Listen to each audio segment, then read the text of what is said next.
Sud Radio, 8h12. L'invité ce matin, Daniel Simonet, député de la France Insoumise NUPES de la 15e circonscription de Paris. Bonjour Daniel Simonet. Bonjour. Merci d'être avec nous ce matin sur Sud Radio. La fin du suspense avec l'annonce, a priori, aujourd'hui, du remaniement gouvernemental.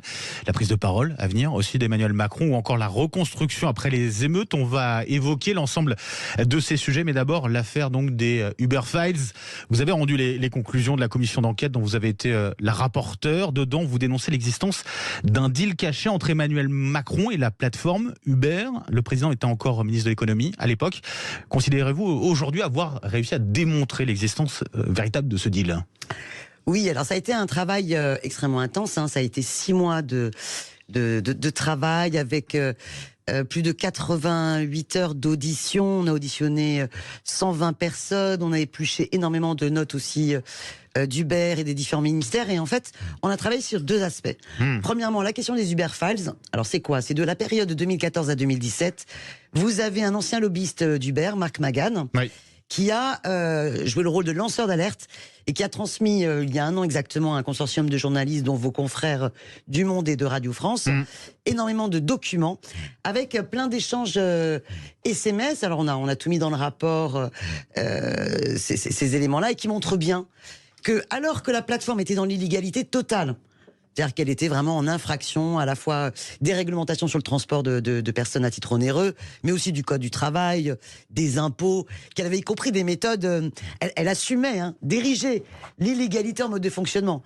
Il y a un schéma comme ça qu'on a reproduit dans le rapport interne de la pyramide of shit. La pyramide of shit. La pyramide of shit, où ils montrent toutes les infractions et donc toutes les poursuites dont ils vont faire l'objet, mais c'est pas grave. Ils en rigolent, ils assument, et malgré tout, ils sont en contact direct, les dirigeants d'Uber, avec le ministre de l'économie de l'époque, Emmanuel Macron. Vous dites en toute illégalité, sauf que il y a des autorités de contrôle qui existent, qui sont là justement pour veiller à cela. Elles ont subi des pressions ? Alors, en fait, il y a plusieurs choses. D'abord, on a une stratégie d'une plateforme qui impose l'état de fait à l'état de droit. Et comme vous avez un discours très bienveillant en soutien du ministre de l'économie de l'époque, on sent un trouble dans les administrations de contrôle et que les choses ne se font pas réellement. Le contrôle n'est pas appliqué. Et puis vous avez un ministre qui donc organise un deal. C'est-à-dire qu'il y a une stratégie conjointe coélaborée entre les dirigeants d'Uber et Emmanuel Macron, dont on peut attester la véracité à travers l'ensemble des échanges de SMS. Des SMS, oui. Soit entre Travis Kalanick, le PDG d'Uber, et Emmanuel Macron, soit entre les dirigeants d'Uber qui racontent les entrevues avec aussi les membres du cabinet d'Emmanuel Macron de l'époque, notamment monsieur Lacresse, qu'on ne pourra pas auditionner parce que le président de la commission d'enquête macroniste a protégé les siens. Et malgré tout, on voit. Et ce deal, c'est quoi ? Vous avez une plateforme qui est totalement illégale, Uber Pop, et qui a d'ailleurs subi une décision de justice. Mais comme Uber fait appel, il continue cette application, il l'utilise comme un chiffon rouge, comme une monnaie d'échange, et ils obtiennent, dans ce deal, un rabaissement complètement des exigences de formation, et on passe de 250 heures à seulement 7 heures pour devenir chauffeur VTC, ce qui va permettre en fait à Uber de pouvoir recruter énormément de VTC en un temps record, sachant que la stratégie des plateformes, vous savez, elles sont déficitaires. C'est d'inonder le marché pour essayer de capter un monopole en faisant un dumping social de fou, c'est-à-dire en proposant des services à perte, ce qui est normalement illégal. D'une certaine manière, c'est un deal quand même gagnant-gagnant, parce qu'au final, il y a eu la suppression d'Uber Pop. Alors, au final, il y a la suppression d'Uber Pop, mais la plateforme, du coup, va réussir à imposer la banalisation, et comme si c'était légal, les autres activités qu'elle faisait. Or, l'activité même d'Uber, aujourd'hui encore, est illégale au regard des lois Thévenoud, au regard de la loi Grand-Guillaume sur le transport de personnes, mais y compris au regard du Code du travail. Et là où c'est intéressant dans le rapport, c'est qu'on va travailler pas simplement sur cette période-là, 2014-2017, mais vous dites qu'il y a des contacts après aussi. À aujourd'hui. Et alors là, c'est très intéressant parce que on a une note du ministère du Travail en 2019 qui montre que l'ubérisation s'est développée dans tous les secteurs. Alors on découvre, c'est que c'est pas simplement les livreurs et les chauffeurs, mais c'est aussi, par exemple, est-ce que vous saviez qu'il y avait de l'ubérisation dans l'action dans des auto-écoles sur Internet, où ils prétendent avoir les agréments préfectoraux, ils les ont pas. Dans le service funéraire, dans le service maritime et l'aviation, dans la restauration, dans plein de domaines. La note montre l'étendue de l'ubérisation et toutes les infractions à la loi. Alors on se dit super. s'il y a cette note-là, ça veut dire que les notes d'après, ça va être des notes pour dire comment est-ce qu'on va faire respecter l'état de droit. Et en fait, les notes postérieures du ministère du Travail, des Transports ou de l'Économie ont une seule obsession: comment, entre guillemets, protéger les plateformes du risque de requalification aux salariés. C'est-à-dire non pas faire appliquer le droit, la loi, mais comment protéger les plateformes du droit et de la loi. Mais l'inspection du travail n'a pas besoin de recevoir des ordres finalement de la hiérarchie pour aller voir si justement la plateforme est légale ou illégale. Elle aurait besoin de moyens et d'impulsion. Parce qu'en fait, quand vous êtes inspecteur du travail, et je salue les inspecteurs du travail, et c'est grâce aux inspecteurs du travail, à leur initiative propre, et pas à leur direction. Si par exemple il y a eu toute une procédure vis-à-vis de Deliveroo, mais sinon à chaque fois c'est les chauffeurs ou les livreurs qui font leur démarche, qui peuvent être épaulés par les inspecteurs du travail, mais un inspecteur du travail, il est sur une petite zone géographique. Uber, Deliveroo ou toutes les autres plateformes, c'est la France entière. Donc il faudrait des moyens en termes d'effectifs, mais comme beaucoup d'autres entreprises. Et on se rend compte qu'il y a un manquement de l'État à faire appliquer l'état de droit. Et qu'il n'y a aucune impulsion. Prenez sur la question fiscale. Uber et plein d'autres plateformes sont des professionnels de l'évasion fiscale. De l'évasion fiscale, il n'y a aucune impulsion faite. Vous avez des preuves de ça? Vous avancez J'ai une note. J'ai par exemple dans le rapport, et j'ai mis un extrait, une note qui nous a été transmise par la DGFiP, donc la Direction Générale des Finances Publiques, qui reconnaît qu'il n'y a eu aucune consigne des cabinets ministériels pour cibler plus particulièrement Uber sur les problématiques d'optimisation fiscale et d'évasion fiscale. Benjamin Haddad, le président Renaissance de la commission d'enquête, a sévèrement critiqué votre rapport. Il parle de complotisme. Qu'est-ce que vous lui répondez? C'est vraiment moche, parce que franchement, d'avoir ça comme unique réponse, c'est considérer finalement que dans le complot, il y aurait quand même, pas simplement Simonet, mais la majorité de la commission d'enquête qui a adopté le rapport, les journalistes du Monde, les journalistes de Radio France, de The Guardian, et le lanceur d'alerte, Marc Magan. Donc ça devient finalement, je dirais, complotiste de la part des macronistes, de croire qu'il y a un complot contre Macron, alors qu'il y a tout simplement des faits, qu'ils répondent aux faits qui sont révélés par la commission d'enquête. L'actualité du jour, Daniel Simonet, c'est l'annonce aussi du remaniement qui devrait intervenir ce jeudi, à la fin d'un suspense, d'un faux suspense selon vous? De toute façon, vous savez, c'est pas un problème de casting, c'est un problème de politique. Il n'y a que Emmanuel Macron qui a toujours confiance en Madame Borne et qui est d'accord sur sa politique. Et de toute façon, on a aussi le sentiment que Macron nous a habitués depuis le début à être le super président monarque de la Ve République qui endosse tous les portefeuilles. Il est à la fois Premier ministre, ministre de tout, ministre de l'école, ministre de l'Intérieur. Enfin, je veux dire, il répond à la place de tous les ministres. Donc, alors, à quoi bon procéder à un remaniement dans ces cas-là? Quel que soit le casting, ce sera exactement la même politique. Et vous savez, même sa prochaine allocution, comment réagissent les gens? Ils savent très bien qu'il n'y a rien à en attendre, mais qu'ils seront quand même déçus. On vient quand même d'une année très dure où l'écrasante majorité du peuple était contre leur contre-réforme des retraites.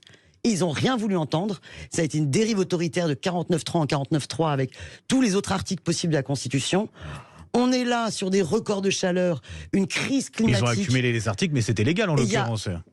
Mais vous savez, piétiner la démocratie peut être légal au regard de la Constitution, mais devrait au contraire interroger, se dire il est peut-être temps de changer de Constitution, de passer à la 6e, pour que enfin la souveraineté du peuple soit plus respectée, au lieu de abuser de tous les leviers antidémocratiques de la Ve République. C'est ça le problème. Nous, on souhaite passer à une 6e République. Ouais, le ministre de l'Éducation nationale, Pape Ndiaye, serait sur la sellette en l'occurrence sur ce remaniement. Ce serait une déception pour vous?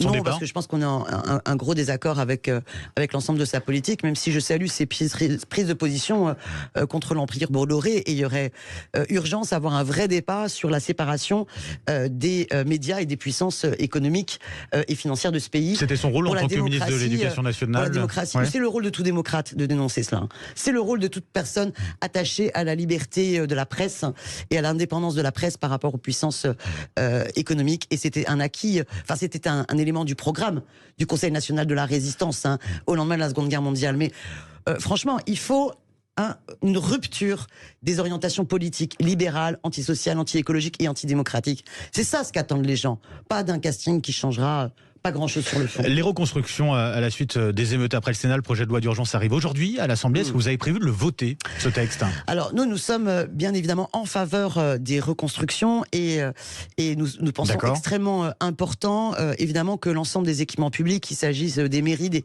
commissariats, des écoles, qu'il s'agisse des commerces, des locaux associatifs ou des biens des particuliers, tout doit être reconstruit. Le problème c'est que... Donc vous allez voter ce texte en tout cas? En fait non, je vais expliquer. Dans ce texte d'abord, il n'y a pas 1 euro mis sur la table. Donc quand même, on dénonce le fait qu'il n'y a pas de moyens financiers, c'est-à-dire qu'on a l'impression qu'il y a quand même un effet de com'. Deuxièmement, ils accentuent la possibilité de déroger aux règles de l'urbanisme. Et donc on a très peur, sur une longue période, plus de 18 mois, que finalement ce soit un prétexte pour faire des appels d'offres sans publicité. Et là, attention. C'est ce qui est prévu. Attention, du coup, vous avez une inquiétude là-dessus. Attention, problème de corruption. Voilà, c'est pas comme ça qu'on reconstruit. Et surtout, on dit la reconstruction, il y a les biens matériels et puis il y a aussi l'immatériel. On va y revenir là-dessus. Mais juste pour être clair, ça veut dire que le texte, vous n'allez pas le voter? Écoutez, vous allez voter contre. On a des amendements, donc on va continuer le débat, on va défendre nos amendements, on va voir l'arrivée. Mais attention, je veux dire, à chaque fois, on dirait que pour les macronistes, tout est prétexte à casser les réglementations. S'il y a des règles, s'il y a des normes, c'est pour une bonne chose. Parce qu'on ne veut pas de corruption, parce qu'on veut respecter des exigences d'urbanisme, environnemental ou de qualité. Enfin, c'est pas pour rien. Donc, tout d'un coup, se dire que pour accélérer la construction, il faut absolument déroger à tout cela.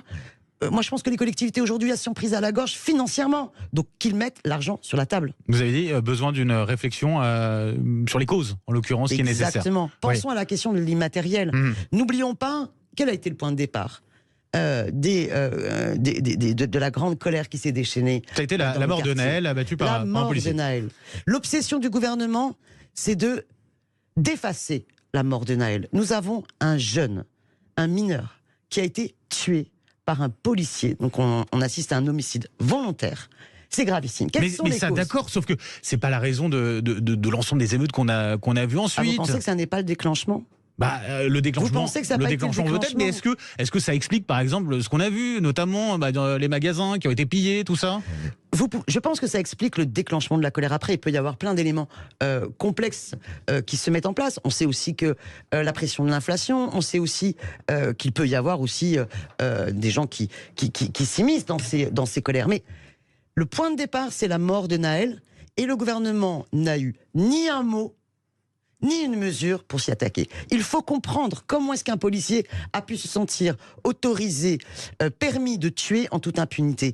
Parce qu'il y a la loi de 2017 de Cazeneuve, avec cet article qui dit, dans le cadre d'un refus d'obtempérer, le policier peut tirer. Vous savez, on a eu plus de 13 morts en France en 2022, et en Allemagne, en 10 ans, pour refus d'obtempérer, un seul mort. Donc on voit bien que d'abord, il y a un cadre législatif qu'il faut changer, il y a une formation de fond en comble de nos agents de police qu'il faut faire, et moi je souhaite qu'il y ait une grande réforme, et nous défendons une grande réforme de la police pour qu'elle redevienne la police républicaine des gardiens de la paix.